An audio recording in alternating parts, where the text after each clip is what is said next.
In celebration of Pokemon Sun and Moon coming out and my previous Pokemon video years ago getting over 1,000,000 views, I thought I would cover another topic about the series that I find interesting.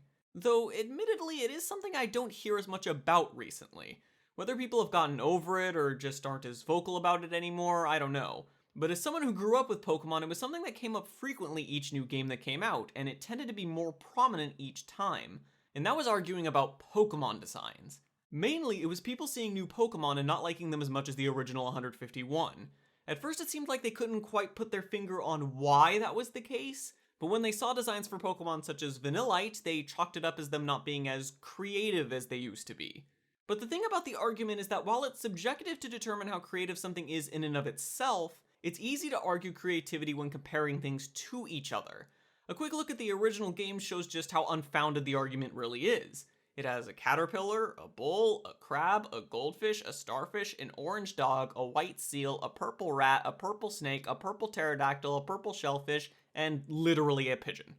It's hard to argue that an ice cream cone and a garbage bag are somehow less creative than any of those. The question is, if it's so easy to see this, then why was it such a prominent argument? That's where things get interesting. There are a few reasons people came to this conclusion, and one of the biggest has to do with how beloved the first two games are to people. It's really common for the first game you play in a series that you end up liking to also be your favorite. You can see this really well in the Final Fantasy series, for example. With rare exception, everyone's favorite game in that series is the first one they played. It makes sense, it's what kicks off your love for the series, so it has a fond place in your heart. The thing to remember, however, is that it also works inversely. While there are certainly exceptions, it's common for people to be more critical of a series each new iteration. This is generally because the first game just needed to sell you on the idea of what it was, rather than how well it actually works. Once you've already grown accustomed to the concept of something, you start to hone in on how it's all actually built. I don't doubt that people found the later games to be less enthralling than their first, but it was most likely for reasons other than this flimsy the designs got less creative argument. It was probably that people couldn't quite put their finger on what was bugging them, and they saw an olive branch they could latch onto since it seemed to make sense on a surface level. The real problem that people probably had with the series is actually the reverse. Pokemon design started getting too creative. Earlier, I listed off some Pokemon from the first games that had pretty basic designs, since most were based off real-life animals. That's actually not a problem, though. It's actually the smartest move they could have done. By basing the designs on actual animals, it blurred the line between fantasy and reality, which made it feel so much more real than it would have otherwise. Obviously, kids have a pretty high ceiling when it comes to imagination, but I know when I was going to turn 10, I wanted nothing more than to get a call from Professor Oak so I could go on my real Pokemon journey. But more than the line being blurred, the real key here is how the designs allowed the team to cheat a bit in regards to the depth behind each Pokemon. It's one thing to see a creature and decide if its design is cool or cute or whatnot, and it's another to actually get a feeling for what their personality may be. Due to the designs being what they were, you can use the animal that each is based on as somewhat of a shortcut for what they may act like. It's easy to see Pidgey as a bit of a skittish scavenger. Caterpie probably keeps to itself and avoids almost all other forms of life while feeding off of plants, etc. Being able to look at a Pokemon and get a feeling beyond just the surface level does a lot to endear you to it. This is where the more creative designs actually do more harm than good. By being too unique, you don't really get a sense of what the Pokemon's personality or lifestyle is like, so you're left with the initial thought of, that design is sort of cool, I guess, or something along those lines. Case in point, while Vanillite was basically the poster child of the bad design argument, I'd like to go over what I believe is the actual worst designed Pokemon ever made, Druddigon. Looking at this thing tells you absolutely nothing about it.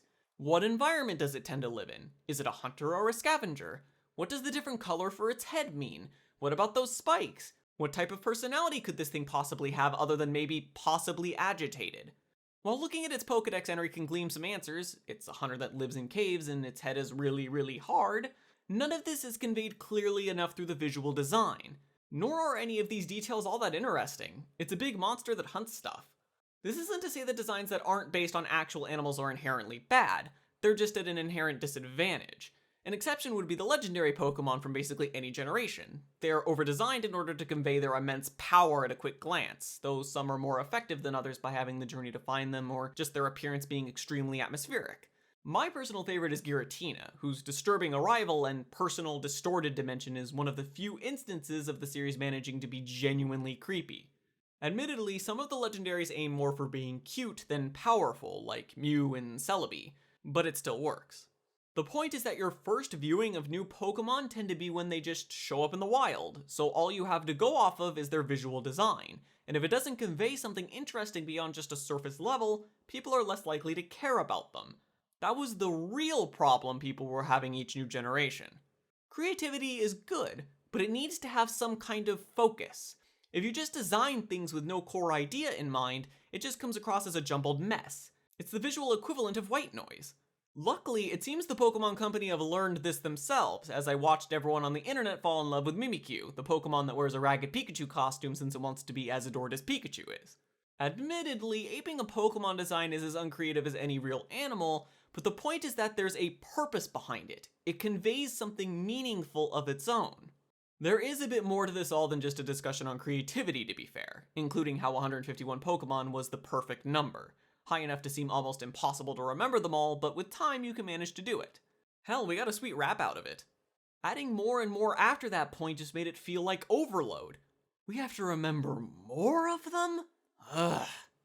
The point is that while an ice cream cone with a face is obviously no less original than a pile of purple goop with a face that evolves into a bigger pile of purple goop with a weirder face, originality in and of itself doesn't mean anything. Why something is designed the way it is matters far more than any surface level. It's pretty much the same thing I say about the shows I watch. How unique something is doesn't really matter. What does is how it uses the elements it has, and if there's one thing I strive to do, it's to get more people to ask the why for things more often. Now if you'll excuse me, my copy of Pokemon Moon has been waiting for me. Hey there, if you're hearing this, you made it to the end of the video. I just wanted to take a minute to say something. Long story short, ad revenue on videos has been on a downward trend. To compensate for that, I have a Patreon. Actually, I've had it for a while, I've just never gone out of my way to actively advertise it. You can find a link to it at the bottom of the video description. I know my upload schedule for scripted videos isn't great, which is why I created Saturday Morning Ramblings to talk about airing shows with a friend each week. But if you still only care about scripted stuff, something you could do is put down a donation, then if I don't get a scripted video out that month, remove it for the next month. You are in complete control of how much you want to donate, if at all, and it also works as pretty good motivation for me. Even if motivation isn't exactly the reason these take so long. Anyways, thanks for listening and have a great day. Or night.